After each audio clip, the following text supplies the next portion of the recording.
Saben, el domingo cuando llegué a casa, sobre todo al día siguiente, me quedé con la sensación de que no dije todo lo que tenía que haber dicho el domingo en el mensaje. Por cierto, ¿alguien se acuerda de qué prediqué yo el domingo? Si no voy a tener que predicar el mensaje el domingo otra vez. De Ana. Ok, de Ana. Pero salí con la sensación de que cosas que no quería decir las dije y cosas que quería decir no las dije. Entonces lo que hice al llegar a casa, tomé nota de algunas cosas que creo que son muy importantes que se digan referente a esta mujer y quiero compartirlas en esta noche. Pero vamos a hacer una oración un momentito y pedir al Señor que bendiga este tiempo de estudio de la palabra. Gracias, Dios mío. Padre Santo y Padre Bueno, te damos gracias, Señor, porque tú estás aquí en medio nuestro, Señor. Gracias porque podemos venir a alabarte, a exaltarte y a levantar tu nombre en alto, Señor. Te pido, Señor, que ahora, Señor, temas tú el control de este tiempo, Señor, que sea tu palabra la que se imparte en esta tarde, Señor, como siempre. Unge, Señor, los labios del pastor, Señor, y que caiga sobre todo en buena tierra, Padre. Pongamos en práctica tu palabra, Señor, en el nombre de Jesús. Amén. Amén, amén. Y tenemos que acostumbrarnos que cuando alguien ora, toda la iglesia tiene que decir un fuerte amén. Eso es. ¿Saben que hoy estuve viendo una predicación que di hace 10 meses? Yo no suelo ver lo que yo predico, ¿saben? No es que me gusta verme predicar, al contrario, a veces me asusto cuando me veo predicar. Pero hoy vi una predicación que di hace 10 meses sobre la palabra amén. Les recomiendo que la vuelvan a ver. Me gustó mucho, Me gustó mucho lo que ese chico dijo hace 10 meses sobre la palabra amén. De hecho, no me acordaba de muchas cosas que dije, pero la verdad es que me bendijo mucho, ¿no? Escuchar lo que el Señor me dio hace 10 meses sobre la palabra amén. Pero quiero llevarles una vez más a Primera de Samuel, capítulo 1. Primera de Samuel, por favor, capítulo 1. Leíamos el domingo acerca de la situación del hogar de Ana, donde ella es una esposa más, puesto que Elcana tenía 2 mujeres, 2 esposas. Una llamada Penina, que le daba hijos, y otra llamada Ana, que era estéril. Pero vimos cómo ella oró al Señor, derramó su alma delante del Señor, y lo que era totalmente imposible que sucediera, milagrosamente ocurrió. Porque para Dios no hay nada imposible. En aquellos días, en aquellos tiempos, en aquella cultura, cuando una mujer no podía dar a luz hijos, se consideraba que era una maldición, un castigo de Dios, por algo que tal vez había hecho ella o sus antepasados, y entonces generalmente las mujeres estériles se recluían en casa, les daba mucha vergüenza salir a las calles porque la gente, ya saben cómo es, comenzaban a hablar y a decir, bueno, sabe Dios lo pecadora que es, sabe Dios algo que habrá hecho y Dios le ha cerrado la matriz, en fin, todo eso. Pero ella un año subió a Shilo, que era donde durante muchísimo tiempo colocaron el tabernáculo que habían traído del desierto, y allí todos tenían que subir una vez al año a celebrar una serie de fiestas, como bien saben ustedes. Y en una ocasión, dice la Biblia, que ella con amargura de alma, versículo 10, oró al Señor y lloró abundantemente. Algunos piensan que como lloró abundantemente, el Señor escuchó su oración. Bueno, hermano, llorar no está mal, pero no es un requisito indispensable para que el Señor le oiga y para que mucho menos le responda a su oración. Si usted ora y no llora, no pasa nada. Pero si ora y llora, pues está bien, gloria a Dios. No vamos a pensar que es más espiritual la persona que llora mientras ora que aquella que ora y no llora, ¿no? Pero la Biblia refleja, la Biblia registra el hecho de que esta mujer con amargura de alma oró y lloró abundantemente. Y vimos también cómo ella hizo un voto que tampoco es obligatorio hacerlo cuando uno le pide algo al Señor. Ahora, alguien, si se pregunta a alguien en esta tarde aquí o en casa de los que nos están viendo, hoy en día yo puedo hacer un voto, hoy en día yo le puedo prometer algo al Señor. Bueno, no es nada malo. Solamente le recuerdo que la Biblia dice que es mejor que no prometas a que prometas y luego no cumplas. Si le prometes algo al Señor, piénsalo bien, porque las promesas hay que cumplirlas. Amén, hermanos. Y ella le prometió, ella hizo un voto y le dijo al Señor que si el Señor la sanaba, si el Señor le daba un hijo varón, pues ella se lo dedicaría al Señor todos los días de la vida del niño. No fue una decisión que tomaría el niño. Ella la tomó por su criatura que vendría en el futuro. ¿Y cómo se diferenciaba en aquellos tiempos a una persona que había hecho un voto de vivir dedicado única y exclusivamente al Señor? Pues haciendo un voto que se llamaba voto de Nazareo, no de Nazareno, que no tiene nada que ver, sino voto de Nazareo. Si ustedes quieren saber más acerca de en qué consistía ese voto, tienen que leer en Números capítulo 6. No lo vamos a hacer ahora, pero si quieren tomen nota. Cuando lleguen a casa buscan Números capítulo 6 y ahí se dice o se decía lo que tenía que hacer una persona si quería hacer ese voto. No podía beber bebidas alcohólicas, no podía tocar cadáveres o tener ningún contacto con cosas muertas, no podía cortarse el pelo todo el tiempo de su voto. Tal vez el hombre más conocido que hizo este voto fue, ¿quién? Sansón, ¿vale? Que no es que tuviera la fuerza en el pelo, sino que el pelo largo era señal del voto que tenía hecho con el Señor, y en el momento en que le cortan el cabello es como si él hubiera cortado su comunión con el Señor y automáticamente se convierte en un hombre, pues, como cualquier otro, vulnerable, incluso perdiendo la vida y la vista.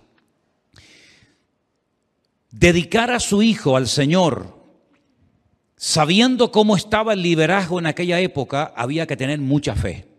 Porque si mucha fe tuvo que tener Ana para orar al Señor y pedirle un hijo y creer que el Señor se lo iba a dar, mucha fe tuvo que tener también durante el resto de su vida para poner a un niño pequeñito en las manos de un liderazgo corrompido, de un liderazgo que era un auténtico desastre en aquella época. Y no solamente me refiero al viejo Elí, sino a los hijos de Elí, Ofni y Fines, que como leímos el domingo pasado, en el capítulo 2, por ejemplo, versículo 12, dice que eran hombres impíos. Bené y Belial, más fuerte todavía lo que dice en hebreo, hijos del diablo. En español dice, bueno, eran hombres impíos, eran gente mala. No, pero es que en el texto original aún es más fuerte, eran hijos del diablo. Se comportaban como auténticos hijos del diablo. Y además añade, para colmo, que no tenían conocimiento de Dios. Entonces están ministrando, están sirviendo a un Dios que no conocen. Las costumbres de ellos eran terribles, se acostaban con las mujeres en la puerta del tabernáculo, mantenían relaciones sexuales con ellas, eran abusadores en cuanto al tema de las ofrendas. Bueno, eran un desastre terrible. Y Ana, pensaba yo en casa en estos días, le podía haber dicho al Señor, Señor, te doy gracias porque me has dado un hijo. Recuerdo el voto, recuerdo la promesa que hice, pero Señor, no creo que sea sabio, no creo que sea correcto poner a mi hijo, en este momento, en manos de esta gente. Porque ¿qué le van a enseñar a mi hijo? Desen en cuenta que Ana no vivía allí. Ana vivía muy lejos de Shilo. Y una vez al año, durante unos poquitos días, 3, 4, 5, 6 días, era cuando tenía la oportunidad de volver a ver a su hijo. Pero hasta el año que viene no lo podía volver a ver. ¿Tú pondrías a tu hijo o a tu hija en manos de personas corruptas que hacen unos pecados tremendos y te irías a tu casa a comer, a dormir y a vivir tranquilo o tranquila? ¿Tú lo harías? Fuerte, ¿eh? Pero ¿saben qué? Yo veo en Ana una mujer de fe. Y eso que no se menciona su nombre en Hebreos 11. En la lista de los héroes de la fe, ¿saben? que se mencionan a muchos nombres y también algunas mujeres, lo que me llama la atención es que no se habla de ella. Claro, no se va a nombrar a todos, evidentemente, sino la lista de Hebreos 11 sería una lista interminable.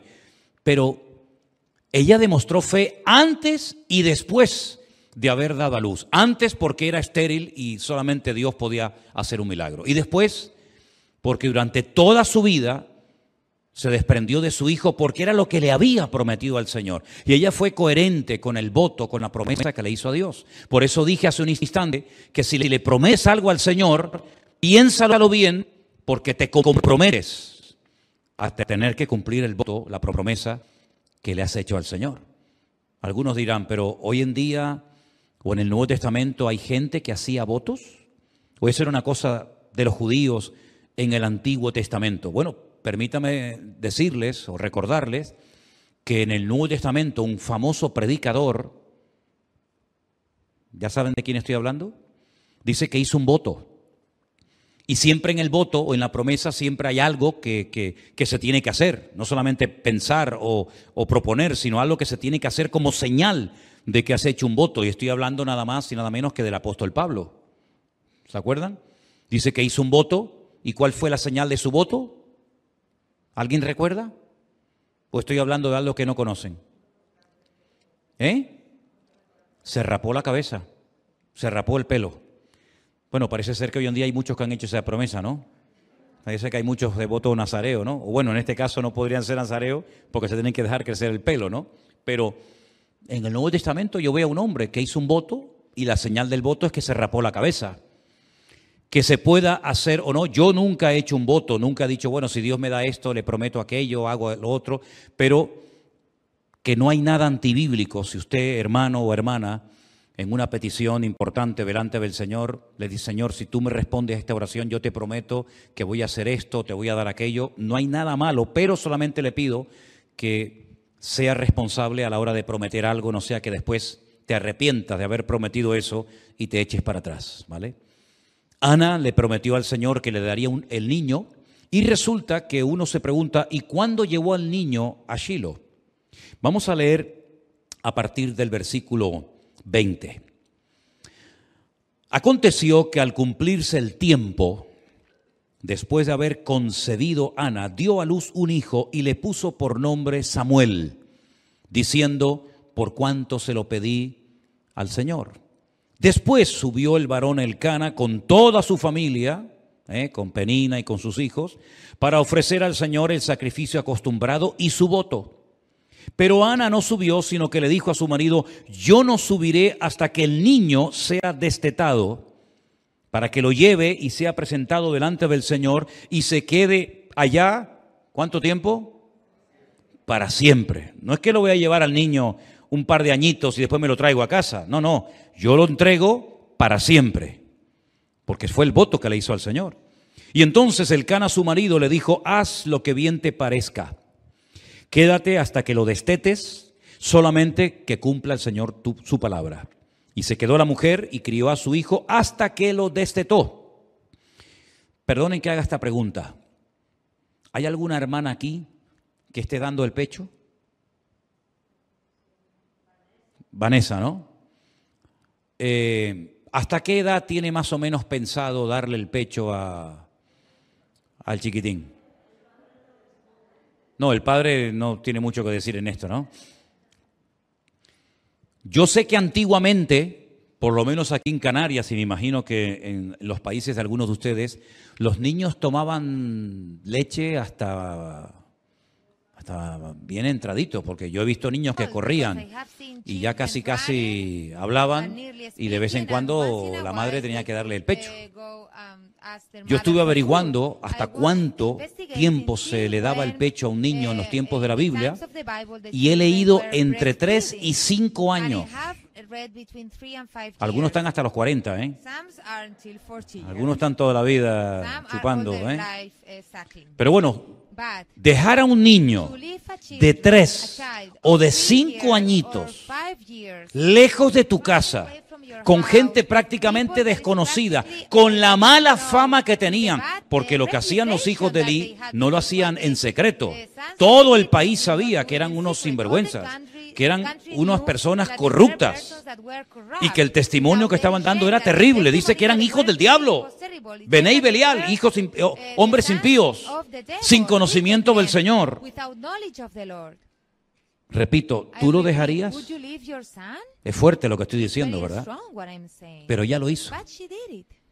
Pero eso no es nada en comparación con lo que el Señor le pidió a Abraham. Entrégamelo y sacrifícamelo y pónmelo sobre un altar, ¿verdad? Ana fue coherente y lo que hizo fue que cumplió con su voto y puso a su hijo en las manos del Señor. Y yo creo que aquí hay una lección para todos los que somos padres. Sobre todo para los que tienen ahora hijos pequeños, ¿no? Pues ya mis hijas ya están grandes, pero sobre todo para los que tienen niños pequeños, tal vez en edad escolar, que están ahora por ahí en la escuela dominical. No tengas miedo. Ponga a tus hijos lo antes posible en las manos del Señor, porque el Señor los va a cuidar mucho mejor de lo que lo podríamos hacer tú y yo juntos. El Señor cuidará de ellos. Si el Señor te lo dio, el Señor te lo cuida. El Señor no los va a abandonar. Cuando lo lleves a la puerta del colegio y allí lo dejes y sabes que va a pasar horas allí adentro, pues escuchando y viendo cosas que no enseñan en casa ni en la iglesia, tranquilo, tranquila. Encomiéndaselo al Señor, bendícelo cuando va a entrar a clase, ora por él o por ella y el Señor te lo va a cuidar todo el tiempo. ¿Cuántos dicen amén? Con esa fe tenemos que vivir hoy en día los padres. Porque lógicamente hay esa carga, ¿no? Esa preocupación. ¿Qué le estarán enseñando a mi hijo? ¿Qué amistades está haciendo? ¿Cómo será el profesor? ¿Cómo será la maestra que le está dando clase? Etcétera, etcétera. Mira el ejemplo de Ana. Lo dejó en el peor lugar, con la peor gente, pero en medio de ese ambiente de corrupción, Dios lo cuidó de tal manera que era él un ejemplo para los grandes, hasta el punto que recibía palabra, revelación de Dios, tanto para Elí como para todos los que estaban allí dentro. Y Dios lo cuidó espiritualmente, físicamente, y llegó a ser un gigante de la fe. Y gracias a la vida de Samuel, el pueblo de Israel no terminó totalmente corrompido, porque había un varón de Dios, pero detrás de él había una madre que oraba por él y que lo consagró al Señor todos los días de su vida. ¿Cuántos dicen amén? Un ejemplo tremendo. Pero hay otra cosa que se me olvidó decir el domingo, se me pasó, y que quiero que la leamos juntos en esta noche. Yo voy a pedirles que lean juntamente conmigo el versículo 18. Estamos en Primera de Samuel, capítulo 1, versículo 18. Ahí tienen en la pantalla el texto por si quieren leerlo en alta voz conmigo. Y dice así: y ella dijo: halle tu sierva gracia delante de tus ojos. Y se fue la mujer por su camino y comió y no estuvo más triste. Si ustedes comparan el versículo 18 que acabamos de leer con el versículo 7, dice que Ana lloraba y no comía. ¿Lo veis? Ana lloraba de tristeza, de amargura, y no comía. Se le cerró el estómago. ¿No te ha pasado cuando estás nervioso, cuando estás preocupado, que se te van las ganas de comer? A otros no. Yo sé que a otros están nerviosos y les da por comer. Y comen como lima. Pero generalmente se les cierra el estómago, ¿verdad? A la gente que está preocupada, nerviosa, angustiada, preocupada. Y eso le pasó a Ana. No quería comer. No quería comer. Lloraba, lloraba, lloraba de esa pena tan grande que tenía. Pero mira, otra vez, versículo 18 dice: se fue la mujer por su camino, comió, cosa que antes no hacía o no podía, y no estuvo más triste. ¿Saben lo que me venía a la cabeza cuando leía este versículo? Y no estuvo más triste. Cuando Felipe se encontró en el desierto con aquel etíope eunuco que venía sentado en el carro leyendo una porción del profeta Isaías, dice que se bautizó, evidentemente reconoció al Señor Jesucristo como su Salvador personal, y dice, y siguió gozoso su camino. Esto fue lo que le pasó a Ana. Ahora fíjense bien, vamos a hacer un esfuerzo con nuestra mente, con nuestra imaginación y ponernos en su lugar. Está hecha polvo, con el estómago cerrado, un manojo de nervios, preocupada, angustiada, amargada, afligida. Ponle todos los adjetivos que quieras. Se pone a orar, llora, derrama su alma delante del Señor. Se levanta, come y nunca más volvió a estar triste. ¿Qué le pasó? ¿Vio algún ángel? ¿Se le presentó Gabriel o se le presentó algún ángel? ¿Tuvo alguna visión? ¿Entró en éxtasis y el Señor le trajo una palabra del cielo y vio ángeles, serafines y querubines? Nada. No vio nada, no se le apareció nadie, no sintió nada, oró, se levanta de la oración, se pone a comer, se le va la tristeza y vuelve a su casa y al año siguiente tiene en sus brazos nada más y nada menos que aquel gigante de la fe llamado Samuel. ¿No deberíamos nosotros hacer lo mismo? Pregunto, ¿sí o no? ¿No deberíamos actuar igual? ¿Te estás cargado? ¿Estás preocupado? ¿Angustiado por lo económico, con los hijos, en fin, con lo que sea? Hagamos lo que hizo Ana, porque funcionó. Y lo que funciona hay que imitarlo y hay que hacerlo. Ponte de pie, de rodillas, sentado, como quieras. Ora, presenta tu vida, tu petición delante del Señor. Desahógate y llora y clama y haz lo que quieras delante de la presencia del Señor. Cuando digas amén, te levantas, comes, y se acabó. Y no vamos a estar otra vez con lo mismo, hablando de lo mismo, triste, llorando, preocupado, angustiado, que mira que no me llamó, mira que sí me llamó, mira lo que me dijo, mira que no sé qué. Se acabó, hermanos. Cambió por fuera y por dentro. No comía, ahora como. Estaba triste, ahora estoy alegre.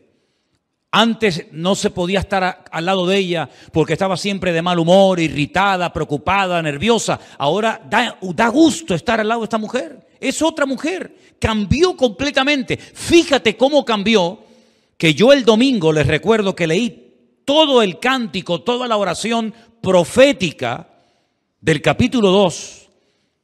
Que les voy a pedir que esta noche, si puede ser y se acuerdan, vuelvan a leerla, por favor, antes de dormir o en la cama, cojan su Biblia y lea 1 Samuel 2, del 1 al 11, donde esta mujer es otra completamente. Se goza, se alegra, profetiza, le atribuye al Señor cosas que nadie había visto hasta ese momento. Y déjenme que les dé un dato que me llamó la atención. Es la primera vez en la historia bíblica, y lo voy a leer en el versículo 10, que ella dice: el Señor juzgará a los confines de la tierra y dará poder a su rey y exaltará el poderío de su ungido. Es la primera vez que una persona, en este caso una mujer, menciona la palabra ungido. Claro, algunos dicen, bueno, ¿se refería al rey David? No digo que no.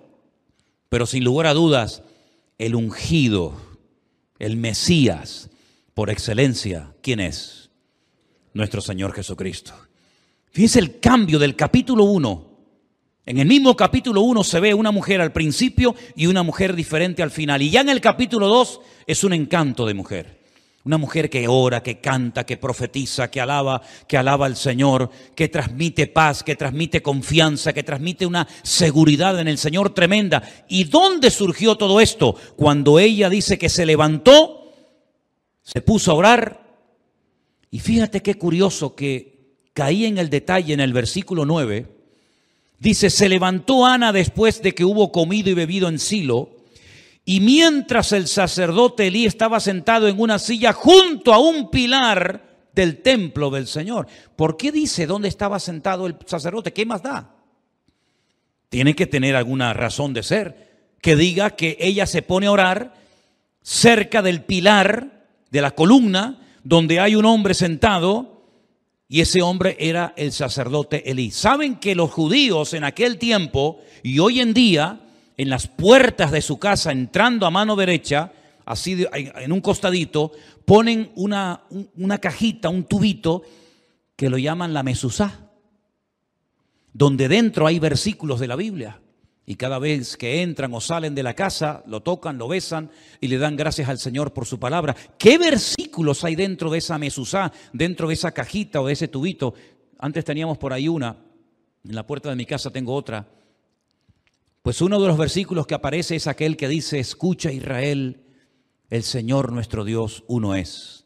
Y amarás al Señor tu Dios con todo tu corazón, con toda tu alma y con todas tus fuerzas, ¿verdad? El famoso Shema, donde se recuerda que el pueblo tiene que obedecer a Dios, que Dios oye, que Dios es uno, que es nuestro Dios, que no es un Dios frío, lejano y distante. Allí estaba sentado el sacerdote Elí, en un pilar donde había textos bíblicos metidos en esa mezuzá, pero dice que no había conocimiento del Señor. Y cuando hoy leía en el capítulo 3, verso 1, que el joven Samuel ministraba al Señor en presencia de Elí y la palabra del Señor escaseaba en aquellos días y no había visión con frecuencia, a mí me llamó la atención la palabra escaseaba. Y la busqué la palabra escasear para ver cómo se decía en hebreo y resulta que no sale la palabra escaseaba, sino que la palabra que sale es rara. El texto debería haberse traducido de la siguiente manera: y la palabra de Dios era rara en aquellos días. ¿No te ha pasado que estás hablando con un amigo de fútbol, de política, del tiempo, pero en el momento en el que hablas de Dios, de Cristo, de la Biblia, le cambia la cara? Porque parece que tiene delante a un bicho raro. ¿No te ha pasado eso? Como diciendo, uy, cuidado con este, ¿no? Cuidado con esta. La palabra era lo más raro en aquellos tiempos. Y resulta que quienes tenían que predicarla no la predicaban porque no la conocían, porque para ellos era rara la predicación de la palabra de Dios en aquel tiempo. Así estaba el pueblo, descontrolado, desanimado, deprimido, sin palabra de Dios, sin presencia del Señor, con un ritual religioso que iban a Shilo, presentaban sacrificios de animales, pero no había palabra, no había bendición, no había nada. Y cuando el Señor quería hablar, tenía que utilizar a un niño, porque era más sensible un niño a la voz de Dios que aquellos hombres que profesionalmente se dedicaban a la religión, pero que de espirituales no tenían absolutamente nada. Y esto me ha golpeado mi alma y mi corazón, porque a veces se puede estar trabajando para Dios sin conocer a Dios. ¿Qué les parece? A veces se puede estar cantando a un Dios que no se conoce. A veces se puede estar ministrando supuestamente al Señor con el cual no tienes ninguna comunión, sino que para ti el cantar, el tocar, el predicar, el estar en la puerta como ujier o en las cámaras o en cualquier otra sesión de la iglesia, se ha convertido como en algo normal, pero la pregunta es, ¿lo que haces para quién lo haces? Cuando tocas, cuando cantas, cuando predicas, cuando haces algo, ¿para quién lo estás haciendo? ¿Lo estás haciendo para un Dios que conoces? ¿Un Dios con el cual has tenido comunión a lo largo del día? ¿O es hoy la primera vez, en este día jueves, que tú has cantado y orado al Señor? No puede ser. No puede ser que si no hubiera culto hoy jueves, como es hoy culto, no hubieras orado ni alabado al Señor, ni hubieras tenido un momentito para hablar con Él y decirle: ¿qué tal, Señor? Me alegro de estar contigo, qué bueno que soy tu hijo, que tengo tu palabra, que te conozco, que te sirvo. Yo espero que no sea necesario venir a un culto de un jueves para que tengas un poquito de comunión con el Señor. Por eso, vuelvo a insistir lo que dije al principio, los domingos, los jueves un poco más complicado, ¿verdad? Pero los domingos no vengan directamente al culto, incluso algunos tarde, porque es increíble que todavía algunos hermanos y hermanas, después de años, de tantas veces que se ha dicho, todavía hay gente que los domingos llega tarde al culto. Lo entiendo que los jueves por cuestiones de trabajo, pero generalmente un domingo venir tarde a un culto como que no pega, ¿no? Como que no cae bien. Por eso yo les animo a que vengan antes de los cultos y en vez de estar en la puerta hablando de qué están hablando, antes de un culto, donde vas a entrar a la presencia de Dios, a ministrar, a cantar, a predicar, a tocar. ¿De qué estás hablando ahí en la entrada? Entremos y tengamos comunión con el Señor. Y me parece increíble Increíble que el pastor de la iglesia tenga que animar a la gente a que entren media horita antes de un culto a orar, porque parece que si el pastor no lo dice, como que no nace de la gente. Y yo miro, yo estoy un domingo y otro domingo y otro domingo y veo por el cristal allí hablando a uno y uno que sale y uno que entra y uno que está por allí y el otro que está por allá. Y yo digo, pero qué increíble, si fuéramos levitas, que no lo somos, no podríamos entrar de esta manera en la presencia del Señor. Caeríamos muertos, porque el levita tenía una semana para prepararse para ministrar 10 minutos.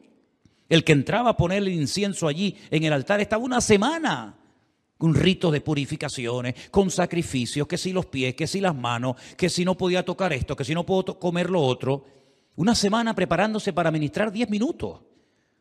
Si fuéramos levitas hoy en día, no podríamos ministrar ni en la música, ni en el púlpito, ni en ninguna parte, porque a veces esa preparación previa a un culto, imagínense si tú tuvieras que predicar a gente que viene de lejos, a gente que te escucha de los confines del mundo, y tuvieras que subirte a un púlpito a predicar a gente que está cansada, gente que se está muriendo de cáncer, gente que está desanimada, gente que se acaba de convertir, gente que está buscando algo en internet, en las redes sociales que alimente, y tú te subes aquí arriba a predicar, no has orado, no te has preparado, no has tenido comunión con el Señor.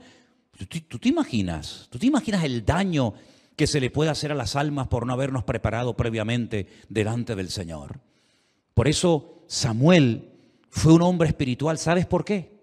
Yo te voy a decir por qué Samuel fue un hombre espiritual. Porque su madre era una mujer espiritual. Una mujer que amaba al Señor. Y una madre que ama a Dios le transmite eso a sus hijos, sí o sí.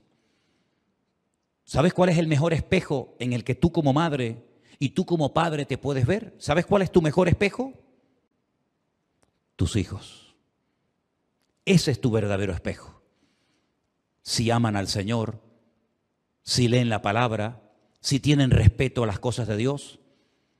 La escuela dominical no está para educar a los hijos, está para ayudar a los padres como un refuerzo una vez a la semana para reforzar la enseñanza y el ejemplo que están viendo en papá y en mamá en sus hogares. A mí me llama mucho la atención que este niño, cuando fue al templo, no fue para que le enseñaran a ser espiritual. Ese niño, con 3, 4, 5, ponle 8 años, era más espiritual que todo un sacerdocio de la época. ¿Y dónde aprendió esa espiritualidad? ¿Dónde aprendió ese respeto a Dios? Que dice, yo lo leí esta mañana, dice que no dejaba caer a tierra ni una sola palabra del Señor. No lo iba a leer esta tarde, pero leí esta mañana. Aquí está, lo acabo de encontrar. Primera de Samuel, capítulo 3, verso 19. Samuel creció, el Señor estaba con él y no dejó caer a tierra ninguna de sus palabras. Para él la palabra era algo increíble. Todo lo que oliera bendición, todo lo que oliera a Dios, allí estaba Samuel. Allí estaba Samuel. Que había que levantarse temprano, abrir las puertas del tabernáculo, allí estaba Samuel. Que había que encender las lámparas, allí estaba Samuel. Que había que cerrar las puertas, allí estaba Samuel. No desperdiciaba ni una sola oportunidad para aprender, para madurar, para servir al Señor.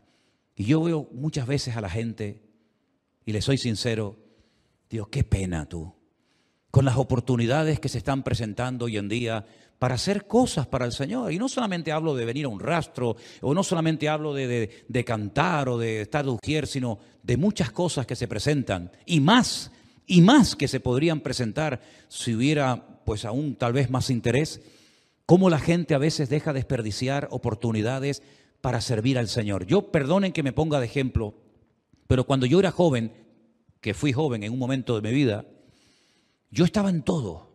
Había que sellar cientos, miles de tratados, de folletos para después salir a la calle a repartirlo. Allí estaba yo. Había que colocar las sillas antes del culto. ¿Quién las colocaba? Allí estaba yo. Había que poner un librito que se llamaba el Himnario. Algunos lo conocen, otros no saben ni lo que estoy hablando. Un librito, Himnario, de gloria y triunfo se llamaba, ¿no?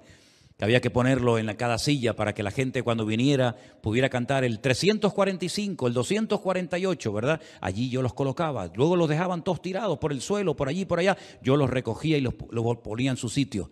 Para mí era un gusto, para mí era un gozo estar siempre haciendo lo que fuera. Bueno, yo me gocé haciendo pequeñas cosas que a lo mejor nadie quería hacer. Y yo creo sinceramente que eso de alguna manera el Señor lo recompensa y el Señor lo ve y el Señor lo ve en algún momento determinado. Claro, hoy en día eso ya no lo hago, aunque si tengo que hacerlo no hay ningún problema. Pero a mí me gustaría que fuéramos como Samuel. Yo quiero ser como Samuel. Yo no quiero que se caiga a tierra ni una sola palabra del Señor, ni una sola oportunidad que se me escape. Donde Dios me abra una puerta, me da igual donde sea y como sea, yo procuraré hacer mi parte para que almas conozcan al Señor y reciban a Cristo como su Señor y Salvador personal. Pero la espiritualidad de Samuel la aprendió en la casa, no en el templo, porque no había. ¿Qué espiritualidad le va a enseñar a aquel hombre si fue incapaz de enseñar y de corregir a sus hijos? ¿Saben lo que pasó? No quiero extenderme mucho esta noche, pero si ustedes leen el capítulo 3, cuando el Señor se le presenta una noche y le habla con voz audible, escuchen, con voz audible a Samuel, y él recibe una revelación de lo que el Señor va a hacer con la casa de Elí, con sus hijos, tremendo. Cuando al día siguiente Elí le dice, hijo mío, ¿qué te dijo el Señor? No tengas miedo, dímelo todo, no me ocultes nada. Y Samuel abre su corazón y le comparte todo lo que el Señor va a hacer. Pues Elí, en vez de decir, bueno, vamos a corregirnos, vamos a pedirle perdón al Señor, vamos a arrepentirnos, vamos a echarnos polvo y ceniza sobre la cabeza, vamos a hacer algo, dice, bueno, la palabra de Dios fue buena. Y sigue igual. Y nunca corrigió a sus hijos, nunca tomaron medidas para cambiar, ¿verdad? Entonces, ¿de dónde aprendió la espiritualidad esta criatura? De este hombre. Pues este hombre era carne y sus hijos eran peor todavía. Este niño aprendió la espiritualidad en su casa, con su madre. ¿Y saben lo que me venía a la cabeza en estos días pensando en este niño? A pesar de lo jovencito que era. ¿Cómo sabía aquel hombre ya con 40 años que vivía como un príncipe? Porque era el príncipe de Egipto, Moisés, que él no era un egipcio, que su pueblo estaba en la calle sufriendo y que aquellos esclavos que apaleaban y azotaban y humillaban, y algunos hasta la muerte, era su pueblo. Y cómo fue capaz de, dice, renunciar a los deleites temporales de Egipto para sufrir con su pueblo, teniendo por mayores vituperios el vituperio de Cristo que el vituperio o las glorias de Egipto. ¿De dónde sacó esa información? De los años, de los poquitos años que estuvo en su casa con su hermano Aarón, con su hermana Miriam, con su madre, y la madre le inculcó, le metió la palabra, le metió el amor a Dios, ¿verdad? Le metió a Dios en su vida. Después se va al palacio, ya no lo ve nunca más, pero ese niño a los 40 años dice, no, yo no soy de aquí. Yo vivo aquí, pero yo no soy de aquí. Es como nosotros, vivimos en el mundo, pero no somos de este mundo. Entonces él se va a la calle y se identifica con los esclavos, siendo él el príncipe de Egipto. ¿Dónde sacó esa información? ¿De Faraón? Esa información la sacó de su hogar. Luego, hoy en día, el hogar tiene más peso en la vida de nuestros hijos que la misma iglesia. Si la iglesia tiene más influencia en la educación espiritual de tus hijos, algo está fallando en tu casa. Algo está fallando en el hogar. Porque yo veo que los grandes hombres de Dios, donde aprendieron la escritura, donde aprendieron a ser hombres de oración, gente responsable y madura, si no, miren a José, miren a Daniel, miren a tantos personajes de la Biblia, fue en el hogar. Entonces te tienes que preguntar, ¿qué tipo de padres estamos siendo? ¿Qué tipo de ejemplo le estamos dando a nuestros hijos? ¿Van a ser nuestros hijos más espirituales que nosotros? Vuelvo a decir lo que dije el domingo, tengan cuidado con darle a los niños de tan temprana edad el teléfono, las tablets, para que no llore, para que no moleste. Y para que no moleste y para que no llore, le das algo que el día de mañana te va a resultar imposible controlarlo y quitárselo de las manos.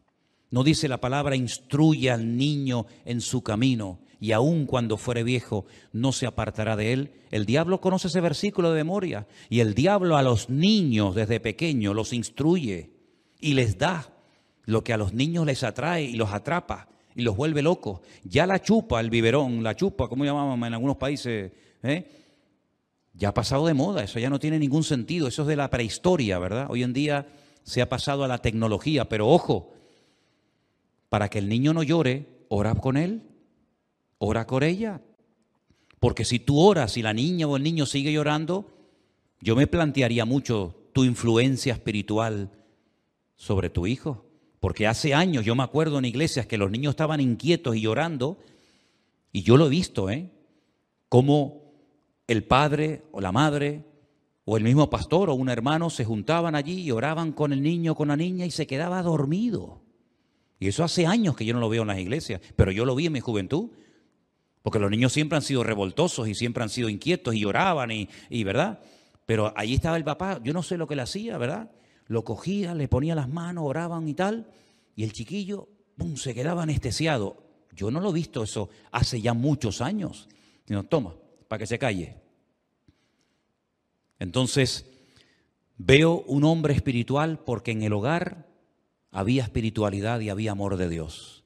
Lean ustedes la oración profética, el cántico de Ana, y se van a quedar, ¿cómo no va a ser este niño espiritual con el pedazo de madre que tenía?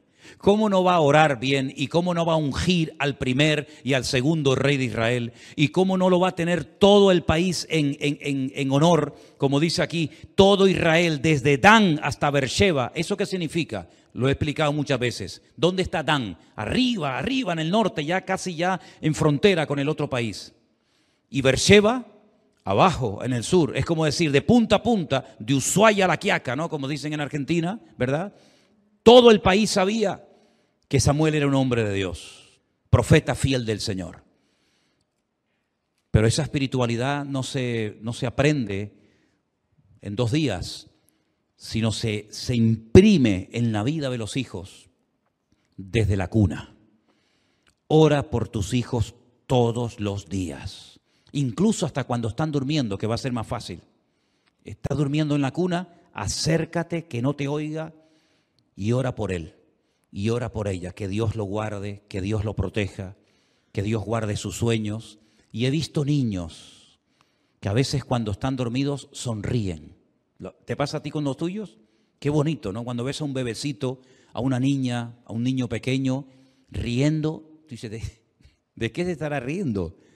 Pero que la paz de Cristo la experimenten, permítame la expresión, la mamen desde temprana edad, para que cuando sean mayores sean espirituales, porque nosotros tenemos que entregarle a nuestros hijos y a la siguiente generación una vida mucho más espiritual, comprometida y consagrada que la que nos entregaron a nosotros. Algunos de ustedes nacieron en este ministerio, otros de ustedes vinieron de otras congregaciones y tal vez no vinieron bien instruidos, bien enseñados en la palabra, en fin, Dios lo sabe. Pero lo que está bien claro es que este es un lugar donde Dios nos ha tratado durante años, a todos, para que podamos entregarle una iglesia mucho más espiritual, una iglesia mucho más consagrada a nuestros hijos. Estos que están ahora corriendo, dentro de poco, serán los jóvenes de la iglesia. Y esos jóvenes serán los que ocuparán los lugares de liderazgo en la iglesia, los que irán por distintos lugares predicando la palabra, los que estarán predicando la palabra, ¿verdad? Y la vida pasa volando. Si os dais cuenta, ya estamos en diciembre otra vez. Les digo sinceramente, hermanos, este año a mí personalmente se me ha ido volando. Yo es que ni me he dado cuenta. Yo no sé si por tanto viaje, por tanto internet, por tanto culto, yo no sé por qué es, pero es que llevo así ya 4 o 5 años. Y este año más todavía. ¿A usted le pasa lo mismo? ¿A usted le pasa lo mismo? Dicen que hay una fórmula matemática que dice que cuanto más tiempo tiene una persona, cronológicamente hablando, más rápido le pasa el tiempo. Y algo debe de haber, porque a un niño parece como que la vida le va más despacio, y a los que ya tenemos una edad parece como que la vida cada vez nos va más rápido. No sé si es algo de matemáticas o es algo espiritual, pero lo que está bien claro es que nosotros tenemos que reforzar nuestra comunión con el Señor y doblar la guardia. Porque todas estas cosas que están ocurriendo en el mundo es simplemente un ensayo un pequeño ensayo de lo que se viene a mayor escala. Que el Señor nos ayude a tomar conciencia de que tenemos el mismo Dios de Ana, que si clamamos con la intensidad y con la sinceridad con la que Ana clamó, veremos grandes resultados en nuestra vida. Pero termino diciendo esto, y no es nada nuevo lo que voy a decir ahora.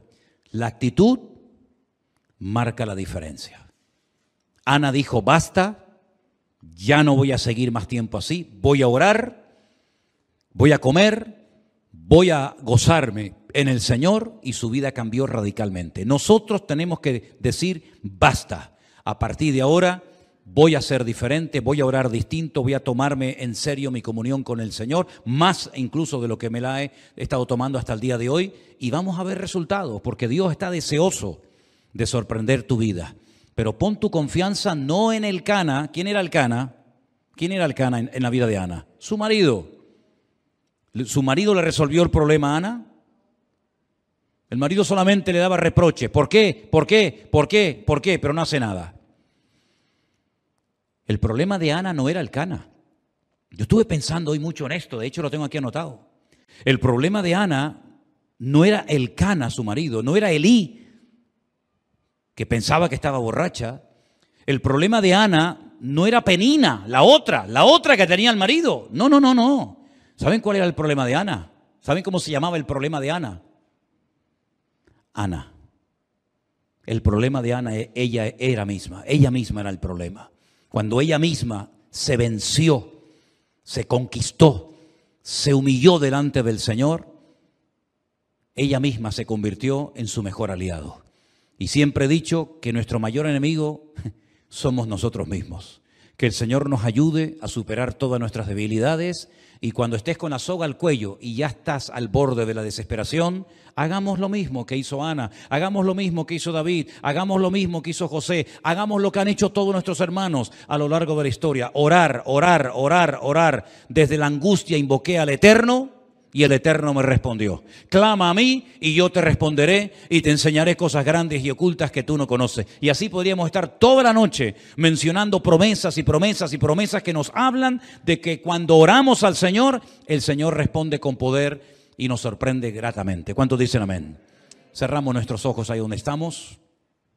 Oramos a nuestro Dios en esta tarde con fe, dándole gracias y pidiéndole al Señor que si hay alguna actitud equivocada en mi vida,